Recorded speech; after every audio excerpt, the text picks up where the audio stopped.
دوستو حضور صلی اللہ علیہ وسلم کے وصال تک رسول اللہ صلی اللہ علیہ وسلم سورۃ فلق اور ناس پڑھ کر اپنے ہاتھ پر پھونکتے تھے اور پھر اپنے جسم کے ایسے مال لیتے تھے، یعنی کہ وہ جب اپنے اوپر جو ہے دم کرتے تھے۔ کچھ لوگ کہتے ہیں کہ دم ثابت نہیں ہے، لیکن بخاری شریف کی حدیث ہے، یہ جو میں نے آپ کو بھی بتائی ہے کہ ایک دفعہ کا واقعہ ملتا ہے کہ حضرت ابو سعید خدری رضی اللہ تعالیٰ عنہ ایک دفعہ اپنے قافلے کے ساتھ کہیں دور گئے، اور وہاں پر جو ہے وہ جب کسی ویرانی جگہ پر پہنچے تو وہاں پر ایک قافلے کے سردار کو بچھو نے کاٹ لیا۔ اس قافلے کے سردار کے جو لوگ تھے وہ حضرت ابو سعید خدری رضی اللہ تعالیٰ عنہ کے پاس آئے اور فرمایا کہ ہمارے جو ہے سردار کو بچھو نے کاٹ لیا، آپ ان پر دم کریں۔ تو حضرت نے فرمایا کہ آپ نے جو ہے ہم سے نہ پانی پوچھا نہ کھانے کا پوچھا، اس وجہ سے ہم آپ سے پیسے وصول کریں گے۔ تو انہوں نے کہا جی کتنا وصول کریں گے؟ انہوں نے کہا ہم آپ سے 40 بکریاں لیں گے۔ تو جب وہ قافلے کے سردار پاس گئے، اس کے اوپر انہوں نے سورۃ فلق اور ناس پڑھی اور قافلے کا سردار ٹھیک ہو گیا۔ تو جب صبح ہوئی تو یہ بات رسول اللہ کے پاس پہنچی تو انہوں نے پوچھا کہ یا رسول اللہ کیا ہم بکریاں لیں یا نہ لیں؟ تو رسول اللہ نے فرمایا کہ آپ کو یہ دم کرنا کس نے سکھایا؟ تو انہوں نے بتایا کہ رسول اللہ آپ نے۔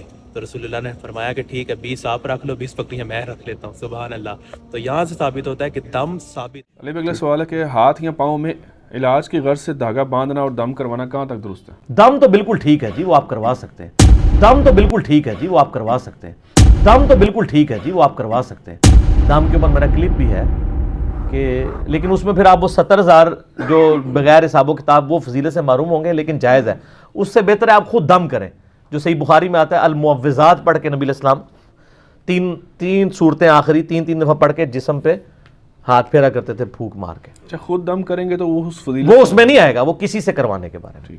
خود کرائیں گے تو نبی علیہ السلام پھر فضیلت سے باہر ہو جائیں گے۔ نبی علیہ السلام خود کرتے تھے المعوذات، صحیح بخاری میں آتا ہے۔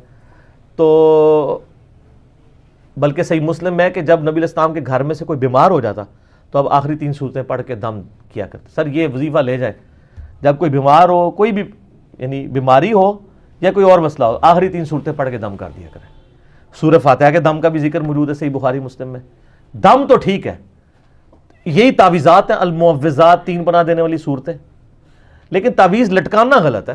جیسے شہد چاٹنے میں آپ کو شفا ہے نا، شہد کی بوتل لٹکانے میں تو نہیں ہے۔ قرآن کا بھی تعویذ لٹکانے میں نہیں ہے، قرآن پڑھنے میں اور اپنے جسم کے اوپر پھونک کے ملنے کے اوپر ہے۔ باقی دھاگے والا جو مسئلہ ہے نا، وہ ایک حدیث جو ہے وہ ابو داؤد میں ضعیف ہے، حاکم میں اس کا صحیح طریق موجود ہے۔ مشکات میں بھی آپ کو دوسری جلد میں طب والے چیپٹر میں مل جائے گا کہ عبداللہ ابن مسعود نے اپنے گھر والوں میں دیکھا کسی نے دھاگا باندھا تھا، اور انہوں نے کہا عبداللہ بن مسعود کے گھر والے جو ہیں وہ شرک سے بری ہیں، تو انہوں نے وہ دھاگا کھول دیا تھا۔ وہ دھاگا شرکیہ دھاگا تھا۔ آج کل الیاس قادری صاحب جو وہ دھاگے باندھ رہے ہیں وہ شرکیہ نہیں ہے، یعنی وہ بتوں کے لیے نہیں ہے، وہ کلام پڑھ کے باندھتے ہیں۔ آپ زیادہ سے زیادہ اس کو ناجائز کہہ سکتے ہیں، نہ تو یہ شرک ہے نہ آپ اس کو کوئی حرام کا فتویٰ لگا سکتے ہیں۔ آپ زیادہ کہیں گے طریقہ ٹھیک نہیں ہے۔ تابعین سے تو ویسے تعویذات بھی ثابت ہیں، اس لیے میں نے کبھی بھی قرآنی تعویذات کو شرک نہیں کہا۔ میں زیادہ تر کہتا ہوں یہ ثابت نہیں ہے۔ اگر کوئی قرآن کا تعویذ شرک کیسے ہوگا؟ ایک بندے نے قرآن لکھ کے اپنے گلے میں لٹکا لیا ہے، شرک تو نہ ہوا، بدعت ہوئی نا۔ تو جس جرم کی جتنی انٹینسٹی ہے وہ بیان کریں آپ۔ شرک کا تو مطلب ہے آپ کہیں گے جی قرآن جو ہے وہ شرک ہے نعوذ باللہ، تو اس جرم کی اتنی انٹینسٹی رہنے دیں۔ تو اس لیے ہم یہ کہتے ہیں ہم نہیں کرتے، کسی پہ فتویٰ نہیں لگاتے۔ کہ بخاری اور مسلم دونوں میں آتا ہے کہ وہ ایک سفر پہ صحابہ کرام تھے، ایک راستے میں ایک جگہ پڑاؤ کیا، خیمے میں ایک جگہ، تو وہاں پہ جو قبیلہ تھا اس کے سردار کو سانپ نے ڈس لیا۔ تو ایک صحابی نے کہا کہ میں اس کو دم ڈالتا ہوں، ٹھیک ہو جائے گا، لیکن اس کے بعد مجھے کیا دو گے؟ ان کے ساتھ طے کیا باقاعدہ اتنی بکریوں کا ریوڑ۔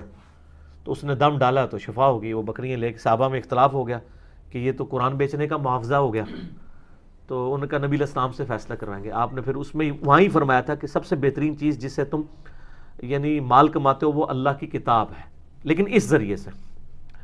تو آپ نے فرمایا ان بکریوں میں سے مجھے بھی حصہ دو، یعنی آپ نے پریکٹیکلی کھا کے اس کو اسٹیبلش کر دیا کہ یہ حلال ہے، یعنی دم کا معاوضہ۔ اور پھر پوچھا کیا پڑھا تھا؟ اس نے کہا سورہ فاتحہ۔